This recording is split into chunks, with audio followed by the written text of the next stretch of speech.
Oh, it is a football Friday. It is the calm before the storm in Boulder as the Buffaloes look to get off of that first loss and then into the win column. I'm Sean Drotar. That's Peyton Kraft. Welcome to the Sko Show, presented by our friends at Peckish, the preferred dining partner of CU Athletics. Couple locations, one at the DTC on 25 at Bellevue, and one up in the hill in Boulder. Was up there just prior to the opener, 3 times the size of the original, all of the same food, and even an expanded menu. Terrific. So go check out Peckish when you're up there in Boulder. Tomorrow is the Buffs trying to get themselves a win. Peyton, they dropped their first game of the season to Georgia Tech in a game where, look, that they weren't expected to win the game. Georgia Tech was favored. I said on the Sko Show with Matt Smith, I did not expect them to win that game. But then again, I didn't expect them to get 3 turnovers in the first quarter.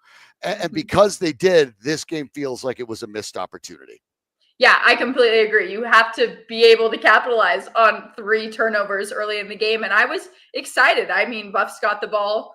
They scored right when they got it. So I was thinking, I'm like, well, this might be a game that CU could win. But then when you don't capitalize on 3 turnovers, you start to think, is this really going to be a win for the Buffs? And we saw it wasn't. Yeah, there are things to take away from it that are good, though, because I did walk away from it encouraged. Like I said, I actually didn't expect them to win this game. Georgia Tech is a pretty good team when you talk about their quarterback, Haynes King, and Jamal Haynes, their running back. Those are 2 of the guys that ESPN prior to the season listed as the top 10 at each of their positions in the country. So you knew that you were facing a good team and a well-coached team. But it feels like a couple opportunities went by the wayside. Caden Salter, in his debut at quarterback for the Buffs, looked a little bit, let's be honest, there was a little, and Deion Sanders referred to it after the game, there were some nerves. Little deer in the headlights, little going from Liberty to the Big 12 and going to this big scene in the Power 4 conferences. And it looked, he didn't look bad by any stretch, but there were a lot of passes that I'm sure he wanted back, especially early in the game. But I went back through my notes through the game, and I actually noted that almost quarter by quarter, he looked better, he looked more comfortable, and by the fourth quarter, looked pretty well in command of the offense. Yeah, I mean, you have a quarterback, going into the Big 12, but he didn't have any interceptions on a very well Georgia Tech defense. 2 touchdowns, a rushing and a passing touchdown. Of course, there were a few questionable open looks that we saw that should have been a complete pass. But for his first start in that game, Georgia Tech, they're a good team. They were a good team last year. I think he's going to prove something this year. Now, we'll talk about it a little later. Is he going to have time to prove it with another quarterback? But I think he had a great game. Yes, a couple miscues, but overall, I mean, he had 159 yards passing, 43 yards on the ground. It was a good game. Yeah, I mean, it was fine. I think it's a solid C+. You didn't look at it and say he was the problem necessarily. He could be better. And I think when you saw the improvement literally from quarter to quarter, I'm excited to see what he'll be doing going forward. But some of the things that the Buffs have to do in this, we'll get into the defense first and foremost. Obviously, they generate the turnovers. That's good. They generated pressure, and quite frankly, they were pretty effective against Jamal Haynes, who's a very dangerous runner, and he wasn't all that effective.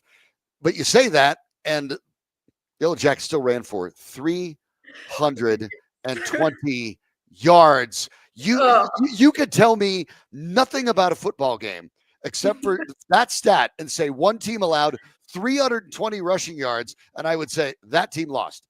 I don't care who it was. I need no other statistic. I don't even know what teams played. You don't win games when you give up 300 plus yards on the ground. No, you don't. I mean, you cannot let an offense run that, and you can't let alone a quarterback run 43 yards in one play to score a touchdown. Right. I mean, their quarterback King finished with 156 rushing yards from a quarterback. That's not a running back. So even with that stat, three touchdowns on top of that. Oh my goodness. So just that stat alone, you knew the Buffs lost, right? You have to improve the run defense for sure. Yeah, that's got to be better right off the bat. They don't really have and this was a worry because the Buffs had these challenges last year too, but that there had been some reinforcements on the defensive line. The thought process that they would be a lot better. And again, in containing Jamal Haynes, 16 carries, 65 yards. You could live with that for a top 10 running back in the Yeah. country, a guy that's probably going to play on Sundays. You can live with that. But you're right. It's the big plays. Eric Rivers on a reverse. They ran a couple plays with wide receivers, 27 yards on a reverse, and they actually ran with a bunch of them. Malik Rutherford had another 13 on a reverse. Malachi Hosley, their backup running back, 7 for 47, almost 7 yards a carry, and he didn't even really have a big one. And then King, of course, the 156 and 3. It at least appeared at times that the Buffs looked okay at the line of scrimmage against everyone except King. When it was a delayed quarterback run or something like that, King found a way to gash them. But it really is concerning. I guarantee you, every single team, including Delaware's coaching staff, had to look at the reverses, at the sweeps, and look and say, CU on the outside might be vulnerable for the rushing attack. Right. And that's when you look at who they're playing this week. Delaware also gave up 200 rushing yards in their last game against Delaware State. So this could be just a rushing game. And I think it's clock management. That's who's winning the game. If you can't score on early turnovers, you're telling them, well, we can keep running. If running's working, we're going to waste the clock. And eventually that's what happened. They wasted the clock and they kept scoring on the run. Yeah, and one of the advantages of playing at altitude, of course, is that if you can run the ball and control the clock and control the pace by the fourth quarter, that other team is pretty run down. So the running game is an investment, right? It doesn't maybe immediately pay off, but you don't want to give up on it early. You want to stick with it because it does pay off later in the game. And for the Buffs, we know about their terrible numbers, barely average, dead last in the Big 12 last year, but they did get 146 on the ground in this game. Salter with 43 of that, Micah Welch 64 of it. They didn't have Dallin Hayden this game, but Simeon Price came in later, and I thought was effective on early down carries as well. So they can get it done in a few different ways. The one challenge is that the player from Incarnate Word they brought in, Kalen Taylor, who's definitely going to be over the course of the season a wild card guy because the acceleration is for hockey fans, Nathan McKinnon level, 2 steps, he's at full speed. So you like that, but obviously he's not the kind of guy that's going to run in between the tackles a lot. They're going to have to get creative with it. And I do have questions. I've never been a Pat Shurmur fan of his offenses in general over the course of his career, but I do have questions with the dual threat quarterback in Kaidon Salter. I'm not quite sure that what we saw on offense is the way this offense will look, or at least certainly should look as they start to get a couple games under their belt. Right, yeah. And we saw, Kaidon Salter, he knows how to throw a ball. He threw it pretty far, right? I do think he is a dual threat. The question is he going to have that ability to make play? Because if you don't make plays, even if, you are a dual threat, you're going to get switched out if someone comes in and can make the plays. He is fifth year, so this is his last season playing college football. He should have the experience under a lot of teams to be able to make that decision making and know what to do. But you bring in a freshman, and if they're succeeding and actually executing the play, regardless of what it is, you might have a little bit of a difficulty keeping that position for sure. Yeah, we'll talk more about Julian Lewis in a little bit. But the other thing you brought up I thought was really important, not only involved in the running game, the idea of controlling the clock, but clock management itself. And I get it again. First game, Georgia Tech is happy they won the game. I guarantee you they weren't walking away going, this is everything we wanted either. They were obviously not happy with the way things went as well, especially their carelessness with the ball early. But the clock management late, kind of shocking to me because late in the game in the fourth quarters, they're trying to make a run to tie the game. And they get on the other side of the 50. There's a short pass from Salter to Micah Welch. It got close to the marker, but they didn't get the first down. At that point in time, there was 51 seconds left on the clock, and the Buffalo still had 2 timeouts remaining. So at that point, you're basically hearing, even up in the press box, where you're not supposed to talk a lot of or anything, you are hearing rumbles of people like, why aren't they calling timeout? Shouldn't you call timeout? Call timeout. And they didn't do it. They let 23 of those 51 seconds tick off between them making their next play. And then, of course, they end up with only 2 plays after that, including the Hail Mary pass into the end zone. You presume, obviously, when the defense is playing to kind of prevent, to make sure they don't get in the end zone, you could have probably gotten those cheap yards in between the 20. And all of a sudden, with a couple extra plays there and maybe judicial use of the timeout, you may be at the 20-yard line or even closer. Now you're not calling a Hail Mary, which is a low chance play. Right. You could call a play from your playbook. They didn't do that. That was bad. But then what surprised me is Deion Sanders after the game made the argument that why would you even call a timeout there? There's no reason to call a timeout. That to me was shocking. And I hope that after watching the film again, Sanders takes a look at that and goes, oh, yeah, we definitely should have used a couple at that point, right? But your thoughts on the way the clock management of the game ended, because this was a problem last year.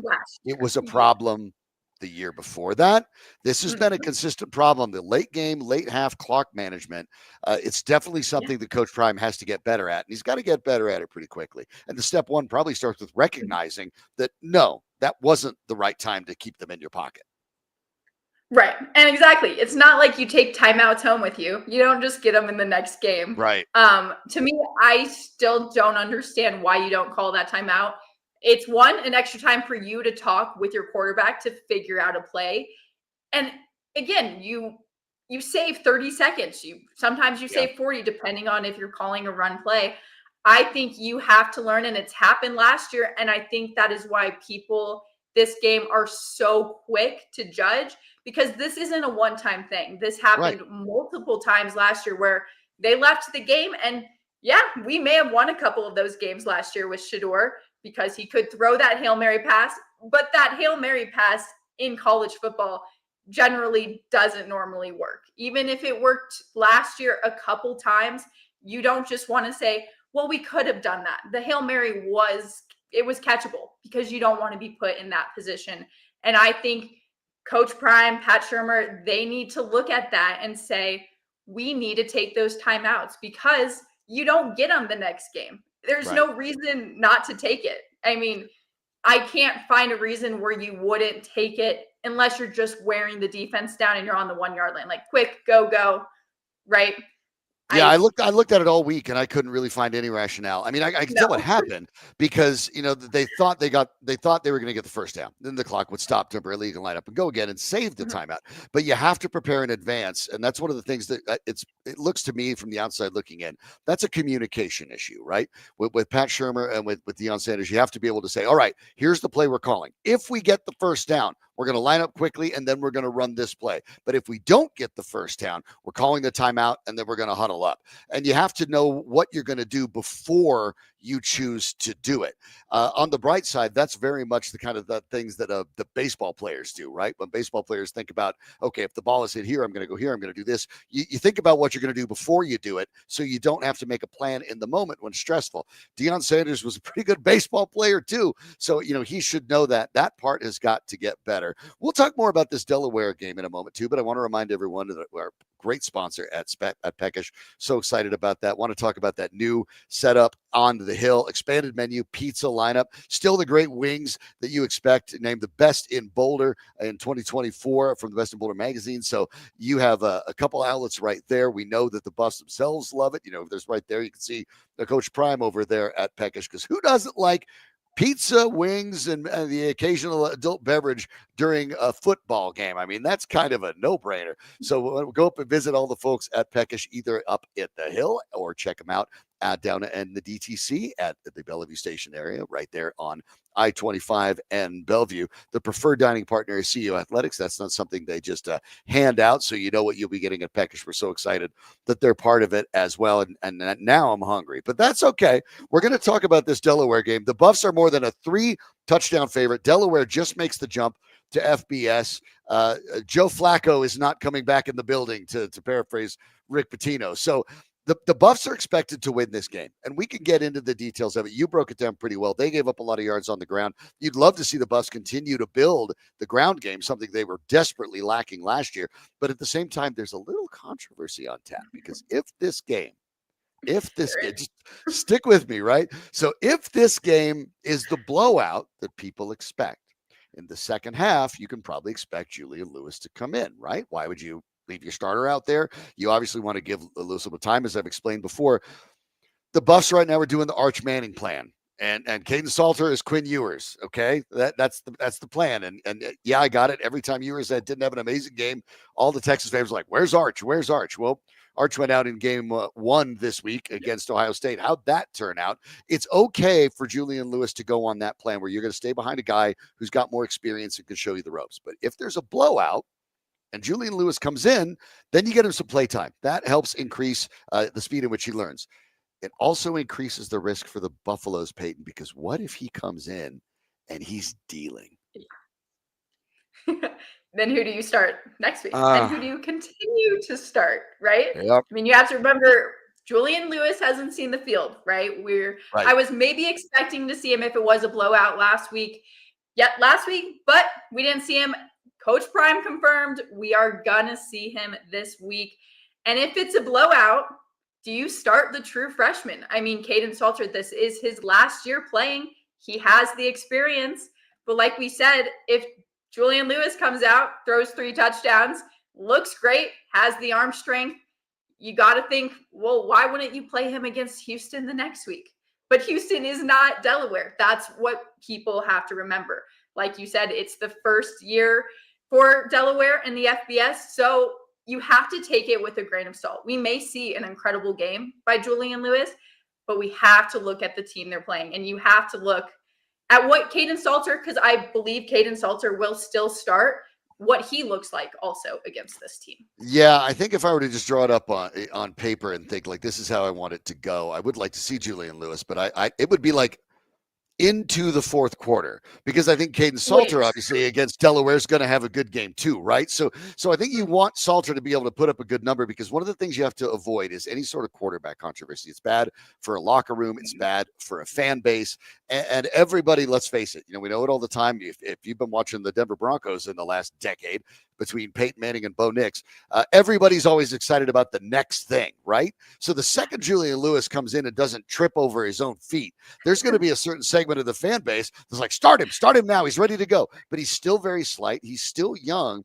I would love to see that the starters go in all the way into the fourth quarter, even if it's a blowout, and start getting some of that congeal a little bit and let that offense start to settle into something that's manageable. And then if there's a blowout, if Julian Lewis looks good, it gives the coaching staff the opportunity to say, yeah, but it was part of the fourth quarter in a blowout game. We're glad we got him the experience, but we're doing what we're doing for a reason. If you gamble and say like it's half and half, and then if it's a blowout, it might be that Lewis is coming in against Delaware's backups, and yeah, it's an interesting thing to navigate. Yeah. It really is. And one thing, you don't want to lose the fans supporting the quarterback. That's one. I mean, yes. We all know that the fan base in Boulder is massive. It's a huge part of college game day. If you now get fans not wanting to see Kaidon Salter on the field, and when he comes in, the energy dies down, he gets booed because you want to see Juju in, that's not good either for a team. It's not good for the player. It's not good for the overall team dynamic. So I agree. I want to see Juju play. I've been wanting to see him. I mean, he was 5-star high recruit out of high school. I do want to see him. I want to give Kaidon Salter still that chance to build why he transferred, why we recruited him. Because I think he can be really good, but we just haven't seen it yet. And I think you have to still give him that opportunity to prove why he started. I mean, there's a reason he started over Juju in the first game. Yeah, coming into the season, over the last 2 seasons, Kaidon Salter has 66 touchdowns through the air and on the ground. He's not a bad quarterback. 66. The only quarterback that has more over the last 2 years. Oh, wait, there are none. He came into the season tied with Clemson's Cade Klubnik, one of the favorites for the Heisman. Those 2 guys had 66 touchdowns over the last couple years. You can't necessarily look at a game against a good Georgia Tech team and in his first appearance and go, he was okay, which he was, and he got better as the game went along. But then against a Delaware team, which you're more than a 3-touchdown favorite, you can play your backup, but of course he should look good. You're playing Delaware, and that's no disrespect to Delaware, but it's not the same level of competition. So managing this from a fan perspective is interesting. And of course, the primary thing is you still want to make sure you cement wins. After losing the game to Georgia Tech in a game that you're probably thinking we could have, maybe should have won that game, you cannot even let Delaware have a sniff of winning this one. You need to put the hammer down early. This game needs to be over by the middle part of the third quarter at the latest. Yeah, no, I totally agree. And I think if it is, I'm not saying it's going to be a close game. Now, if it is, and we see Juju come in, then we can really look at who you want to play. But I don't think that's going to happen. I just think Kaidon Salter just needed kind of first game jitters, new team, right? It's a new team. You have to know that too. He hasn't played with these players before, so you're going to have a few miscues. I think we're going to see this week kind of what he can bring. And then hopefully when he brings a couple touchdowns, we can see Juju kind of step in a little bit. Yeah, it's the old axiom is if you have two quarterbacks, you don't have any. And so you have to make sure you're not turning it into a two quarterback system. You need a clear starter and a backup. And it's great you can get the backup reps when the game is out of hand. We'll find out how they handle this tomorrow. And of course, if you're not coming up to Boulder and you're thinking of watching the game, you're looking somewhere to find it. Well, Peyton, you know the place. Yeah, number 38. I'll be there. Watch party. It's fun. I think it's going to be nice tomorrow. So they have a huge outdoor patio. You can see it, watch it on the big screen. They have really good food, some adult beverages as well. Come say hi. Promise you, it's a blast. Yeah, it's obviously a tremendous amount of fun. Go and check out the Mile High Sports studio there. Of course, that's where we broadcast Mile High Sports Today and other programs from every single weekday. Peyton will be your proverbial hostess with the mostess up there as we work on having that watch party over at 38. We'll have that for every single Buffaloes game all year long, home, road, every single one of them. So come on out, say hi, and enjoy it with your fellow Buffs fans. Want to thank all our friends at Peckish, of course, for sponsoring the program, as we pointed out. Check out either of their locations in the DTC or the new one up on the hill, 3 times the size, and everything else that you know about Peckish, you love about Peckish, it's all there. So we're so excited to partner up with them too. And boy, yeah, now I am hungry. So now I am hungry. It's dinner time now. It's 6 o'clock. I'm gonna have to get up there early tomorrow for the game. Maybe I need to swing by the hill and load up before I sit my backside of the press box for a few hours. So make sure that you check them out when you're up there as well. Best Wings in Boulder 2024 from the Best in Boulder magazine, only at Peckish. Well, that's what we can do. Now we just got to wait, right? We got to wait. We got to watch it. We'll talk about it next week. Come on out to 38 if you're not coming up to Folsom, and say hi to Peyton and the Mile High Sports crew out there as we are setting that big watch party. And when she said a TV in the back, it's a Jumbotron, like a straight up Jumbotron.